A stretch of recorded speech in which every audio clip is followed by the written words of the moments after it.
pissed off, man. I'm pissed off. I'm livid. I am livid. Stephanie White, are you drunk? Are you drunk? You doing that stuff? You doing that stuff? I cannot believe Stephanie White had the nerve, the unmitigated gall to say that you are building the Indiana Fever. You are building this team around Kelsey Mitchell. Have you bumped your head? You done lost your mind. You done lost your mind. I knew we could not trust this lady. Man, those words really stung. The Indiana Fever head coach, Stephanie White, just flat out said Kelsey Mitchell was their #1 priority, saying they'd keep building the team around her. This wasn't just some little slip-up. It was a public declaration that totally pushed aside the player who literally brought this whole franchise back to life. Fans just watched in shock as the coach committed to a vision that completely ignored their biggest star. The nerve of it all was just unbelievable. That statement set off a huge firestorm, sending shockwaves right through the WNBA. It clearly signaled an immediate conflict, a massive betrayal of what everyone expected, and a straight-up path to disaster for the Fever. The true meaning of her words hit every Caitlin Clark fan with painful clarity. Welcome to the Monumental Podcast, where we're calling a spade a spade. Great to be here with you guys today. The biggest hurdle that Caitlin Clark needs to overcome is her head coach. The biggest obstacle holding Caitlin Clark back from picking up where she left off after her rookie season, after her career at Iowa, the biggest obstacle in the way of her returning to that form is her head coach. Now, we saw Stephanie White lose. The outrage was instant, like a punch to the gut. Social media absolutely blew up, with everyone demanding that Caitlin Clark ask for a trade immediately. One commentator summed it up perfectly, roaring, "We are Caitlin Clark fans. Don't get it confused. We don't give a DMN about the Indiana Fever." The message was crystal clear. Loyalty was with Clark, period, not with a team that seemed dead set on making her less important. This wasn't about the Fever's past or legacy. It was about Clark's future potentially being destroyed by her own coach. The entire fan base felt totally betrayed, seeing White's comments as a direct insult to the phenom who brought the league so much incredible attention. Any trust that was there just crumbled right away. Mitchell, have you bumped your head? You done lost your mind. You done lost your mind. I knew we could not trust this lady. I knew she was a weaseling little snake. I knew we couldn't trust. Caitlin Clark, you better do something. This is wild. Stephanie White and the Indiana Fever are planning on building the team around Kelsey Mitchell. We got Sandy Brondello taking the job as the head coach of the Toronto Tempo. Let's get into all this. Welcome to Keep the Vision. Make sure you like, comment, subscribe, share the channel, hit that bell notification. Let's roll. Can't stop, won't stop. Keep the vision. It's actually a pattern with Stephanie White. If you look back, her downplaying of Caitlin Clark became super obvious, especially when Clark won an ESB. Reportedly, White just kind of brushed it off. Instead of celebrating, she used it as a chance to praise old players that, frankly, nobody really cared about anymore. That wasn't just an accident. It was a clear choice to make Clark's accomplishments seem smaller, totally refusing to gush over her star player. From saying the team was actually better without Caitlin to visibly showing frustration on the sidelines after Clark made good plays, White's actions consistently showed she wasn't supporting her. Her constant refusal to fully embrace Clark's huge impact just fueled the idea that she was more of an obstacle than an ally to the young star. Well, when she said the team's more dangerous without Caitlin, okay. When she said that it's a blessing that she's in, okay. But more specifically, when she was asked through the season, once Caitlin Clark won her ESPY award, Stephanie White was asked about this, and instead of boasting about Caitlin Clark, instead of gushing over Caitlin Clark, instead of hyping up her player, she brushed over Caitlin Clark's achievement, and she saw this as an opportunity to bring up players that nobody cared about in the past. Bring up Sue Bird. Yeah, Sue, you're cool. Nah, I don't care. Bring up Tarot. I don't care. Bring up Brianna. Nah, I don't care. And get this, the blatant favoritism towards Kelsey Mitchell and even Odyssey Sims, was a huge contrast to how Clark was treated. Mitchell, a solid player for sure, consistently got this ultimate green light to shoot, and an autonomy that Clark could only dream about. People watching noticed that Mitchell and Sims got away with stuff on the court that Clark would never be allowed to do. It was all because of White's perceived soft spot for them. This unequal treatment wasn't just about how they played. It showed a deep bias within the coaching staff, actively stifling Clark's natural game. That imbalance created this really noticeable tension, suggesting a hierarchy that placed their generational talent second. This whole #1 priority thing is pissing me off too. I'm tired of hearing it. No, Caitlin Clark is supposed to be the #1 priority. Getting the right people around Caitlin Clark is supposed to be the #1 priority. Y'all have lost y'all damn mind. Y'all really think y'all somebody. We not there for y'all. Let's be clear. We don't give a damn about the Indiana Fever. We are Caitlin Clark fans. Don't get it confused. Y'all can go right back to playing in front of 6,000 and 7,000 people in an empty gym again for all we care. Y'all better figure it out. She's been We support the Indiana Fever because of Caitlin Clark. So therefore, we are Fever fans for now. Now, this loyalty to Kelsey Mitchell, it actually went beyond Stephanie White. The Fever's president, Kelly Crosscalf, drafted Mitchell years ago and reportedly had this deep-seated loyalty to her. So this wasn't just about what made sense strategically for the team. It was an organizational commitment, totally rooted in past decisions. Crosscalf, who had actually left and then returned to the team, seemed to be driven by this desire to validate her previous time there and prove that her original draft pick was the right one. This personal investment in Mitchell meant Clark was never truly the sole focus, even with her undeniable impact. The entire power structure of the team was built around these old historical ties, not on future potential, and it created a suffocating environment for Clark.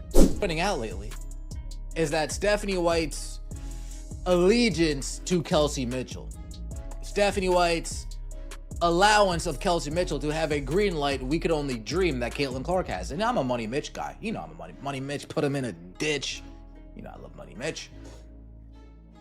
But this is true. Kelsey Mitchell's green light is far greener than Caitlin Clark's.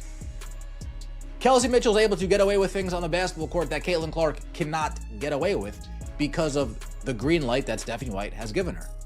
Same thing with Odyssey Sims. Odyssey Sims got away with things on the basketball court that Caitlin... Look, the real reason behind the Fever's absolutely baffling decisions became super clear. It was all about ego. Kelly Crosscalf's personal need to be right, to prove her old drafting choices, completely overshadowed any sensible plan for success with Caitlin Clark. One commentator even said she wants credit for finding Kelsey Mitchell, really highlighting how self-serving the front office was. This wasn't about actually winning championships with Clark.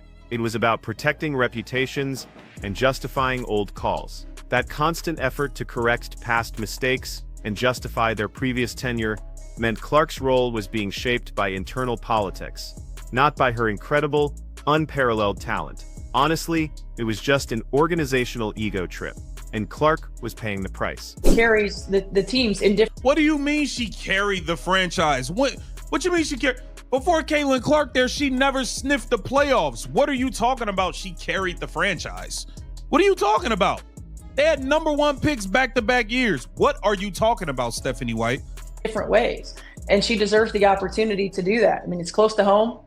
For her, we love her.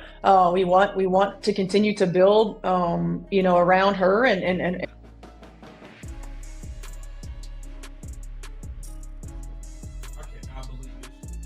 I can't believe this shit, bro. Fans started to worry that Caitlin Clark was being relegated to a Super 2 role, like a secondary option instead of the undisputed leader.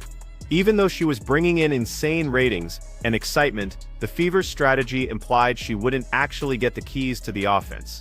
The thought of Clark only scoring 18 or 19 points a game was a total nightmare for fans. They wanted to see her unleash her full potential, demanding 25 points and 12 assists with the pedal to the metal. That's not what anyone tuned in to watch, right? Her talent was basically being suppressed, forced to share a spotlight that should have been hers alone, effectively just wasting her generational ability. She'd been to the Fever obviously the 8 years she's been with the franchise, and how badly do you want to keep her around? I mean, yeah, she was the #1 priority a year ago, and she's the #1 priority this year. She's been so important. And, I said this last year, Kelsey deserves to go through this stage of her Indiana Fever career. No, she doesn't deserve anything. We're going to stop right there. The part of the Indiana Fever career that Stephanie White is talking about is being... The fear was everywhere. You could feel it. The Fever weren't building a championship team around Caitlin Clark. Nope, they were building it around Kelsey Mitchell, with Clark as just a supporting act. This Super 2 scenario, as the pundits were calling it, was a complete recipe for disaster. Nobody wanted to see Clark minimized, her explosive offensive game confined to some secondary role. The whole basketball world understood that Clark's appeal was all about her ability to dominate, to drive the offense, and to carry a franchise.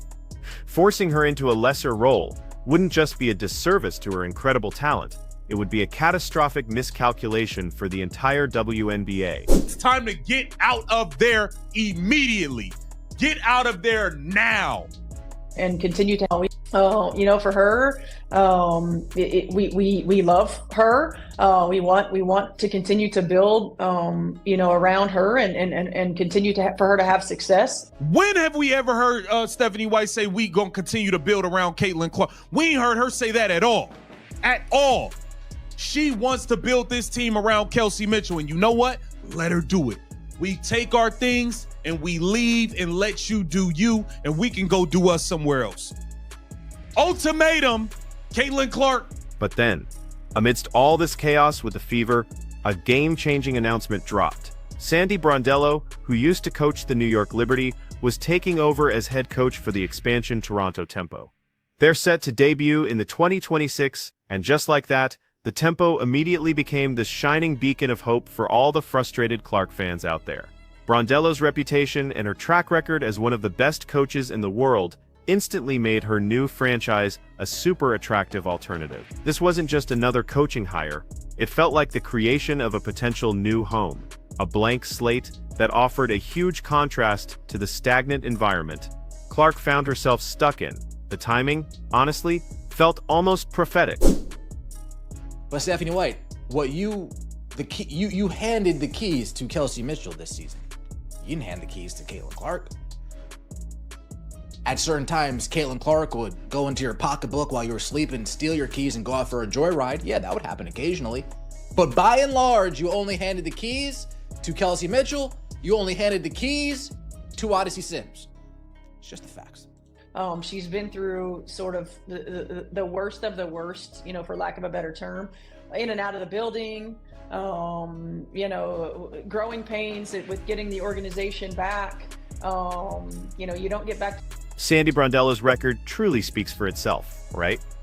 She's known for her strategic genius and her knack for developing talent, so her appointment in Toronto was immediately hailed as an amazing hire. For Caitlin Clark fans, who were watching the whole Indiana mess unfold, Brondello represented this huge breath of fresh air. She's a coach who would, without a doubt, recognize and build around a generational talent like Clark. Her reputation suggests a coach who would create a system where Clark could really thrive, completely free from all the political baggage that was plaguing the Fever. This move instantly created an irresistible what-if scenario. What if Clark played for a coach who genuinely wanted to unleash her full potential? Do it. We take our things and we leave and let you do you, and we can go do us somewhere else. Ultimatum, Caitlin Clark, call the agent. Ultimatum. Y'all want them or y'all want me? I'm fine with either answer. Y'all want Stephanie White and Kelsey Mitchell, or do y'all want me? Simple as that. Simple as that right there. We're not about to sit here and play no games. Who the hell are you talking to? Who are you talking to? You came here because of Caitlin Clark, trying to capitalize off her clout. The moment Sandy Brondello's Toronto job was announced, the calls for Caitlin Clark to take her talents to Canada just exploded. The idea was simple, but also revolutionary. escape the toxic Fever situation, and go join a coach who would truly build a team specifically around her. The whole conversation shifted from frustration with Indiana to this fervent hope for a future in Toronto. Fans envisioned Clark as the absolute cornerstone of Brondello's new expansion team, finally getting the chance to be the undisputed #1 option she deserved. This move presented itself as the ultimate power play, a strategic exit from a team that completely failed to appreciate her. This is business. This isn't feelings. We're not giving out gold stars. For all you hung around, here's a gold star. Here are the keys to the castle.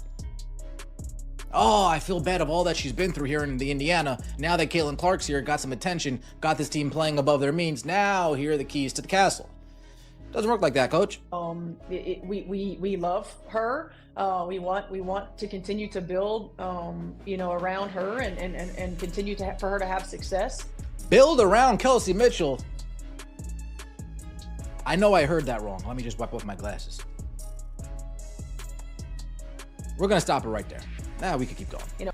The Fever's management and coaching staff, man, they were accused of a profound betrayal. They completely cashed in on Caitlin Clark's unprecedented fame, yet they seemed to openly refuse to actually build around her. One commentator just fumed, perfectly capturing what everyone was thinking. You came here because of Caitlin Clark, trying to capitalize off her clout and her fame. This team, which owed its sudden relevance and massive viewership to Clark, was now openly prioritizing another player. It showed a total disregard for the very reason their seats were suddenly full. This wasn't just bad management. It was an act of profound disrespect towards their most valuable asset, creating a truly unbearable situation. The hell are you talking to? Who are you talking to? You came here because of Caitlin Clark, trying to capitalize off her clout and her fame. What are you talking about? We building around Kelsey Mitchell. Are you drunk? This lady's a snake. She's a bonehead. She has no idea what she's doing, but it's okay. Caitlin Clark just needs to leave the Indiana Fever. Let's take our talents to Canada with Sandy Brondello. Let them do their thing over here. Let them do their thing. Let them do their thing. Caitlin Clark made Indiana Fever cool. The Fever wasn't cool. What are you talking about? Y'all wasn't lit. Think about it. Before Caitlin Clark showed up, the Indiana Fever were a forgotten franchise, playing in front of maybe 6,000 or 7,000 people in an empty gym. They weren't cool. Nobody was checking for them. They kept landing back-to-back #1 picks because they'd been at the bottom for so long. That history starkly contrasts with now, just emphasizing how Clark alone completely transformed their fortunes. To claim Kelsey Mitchell carried the franchise before Clark was just absurd, especially given their consistent losing record. Clark made them relevant, and her leaving would, without a doubt, send them right back to obscurity. Playing basketball? And CC's in the game? I'm driving this. What's with the allegiance? Kelly Krauskopf. Kelly Krauskopf. Kelly Krauskopf was the Fever president at the time they drafted Kelsey Mitchell. She has an allegiance to Kelsey Mitchell. They go way back. She wants credit for finding Kelsey Mitchell back in the day to prove to everybody else she made the right decision back then, drafting Kelsey Mitchell. That's what this is. Stephanie White's coaching decisions were consistently put under the microscope for seemingly undermining Clark. Pundits pointed out how White would call hero ball when Clark took shots, but then gave the ultimate green light to others like Odyssey Sims and Kelsey Mitchell. This blatant double standard was infuriating for fans, suggesting a deliberate attempt to limit Clark's influence while empowering other players. The coach's perceived inability or unwillingness to adapt her system to Clark's transcendent talent became a huge point of contention, leading many to believe that Clark could never reach her full potential under White's leadership. It was a clear tactical misfire, plain and simple. Let them do their thing. Let them do their thing. Caitlin Clark made Indiana Fever cool. The Fever wasn't cool. What are you talking about? Y'all wasn't lit. Well, nobody checking for y'all. Y'all was playing in a damn barn a few years ago. What are you talking about? Y'all got it twisted, man. I thought she was so instrumental in everything that we did. You lose everybody that we lost, and Kelsey Mitchell just kept getting better and better and better as the year progressed. And I think you also gave her the green light to get better and better and better. Anytime Caitlin Clark shot the ball, you was calling a hero ball. But when it came to Odyssey Sims and Kelsey Mitchell, you gave them the ultimate. The chorus of voices urging Caitlin Clark to call her agent right now just grew louder with every controversial statement from the Fever. It wasn't just talk. It was a desperate plea for her to initiate a trade and, seriously, get the hell up out of there immediately. Fans truly believed her future, her legacy, and her happiness depended on escaping the current environment. This wasn't seen as some rash decision. It was viewed as a necessary move for self-preservation, a demand for the respect and opportunity she was clearly being denied. The urgency was undeniable. Her entire career was at stake if she stayed put. It's an ego thing. As much as that is a diminishing thing, but they're only diminishing because of their ego. We'll see what kind of off-season moves get made this season, this time around. Are they actually building towards a championship team around Caitlin Clark? Or are they building towards a championship team around Kelsey Mitchell with Caitlin Clark being Sue Bird 2.0? And I'm telling you right now, Kelly, Steph, Amber, nobody wants to watch Sue Bird 2.0. Nobody.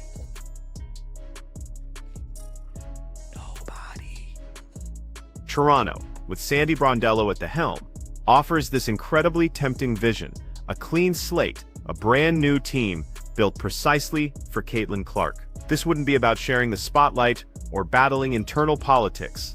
It would be about being the undisputed centerpiece, the absolute foundation of an entirely new franchise. Brondello's reputation for fostering coring cultures and maximizing talent aligns perfectly with what Clark needs. The Toronto Tempo could truly be Clark's team, her opportunity to escape the diminishing tactics of Indiana and finally have a coaching staff and front office truly committed to her success. It's the promise of unbridled potential. Caitlin Clark now faces an agonizing choice: stay with an organization that seems determined to undermine her, or seek a new path, potentially in Toronto, where she could become the true cornerstone. The question just looms large. Y'all want Stephanie White and Kelsey Mitchell, or do y'all want me? This isn't just a career decision, it's a statement about her worth, her legacy, and her future in the WNBA. The pressure is immense, the stakes incredibly high. Her next move will define not only her own career but potentially reshape the landscape of the entire league for years to come. The storm is brewing, and the WNBA is watching. The conflict between Caitlin Clark's unparalleled talent and the Indiana Fever's baffling allegiance to its past has reached a boiling point. Sandy Brondello's move to Toronto creates an irresistible alternative, a shining beacon for a player whose star is simply too bright to be dim. Will Clark endure a team that fails to put her first, or will she make the bold move, demanding a trade to a coach and organization ready to unleash her full potential? The future of WNBA stardom hangs in the balance, waiting for Clark's next monumental decision.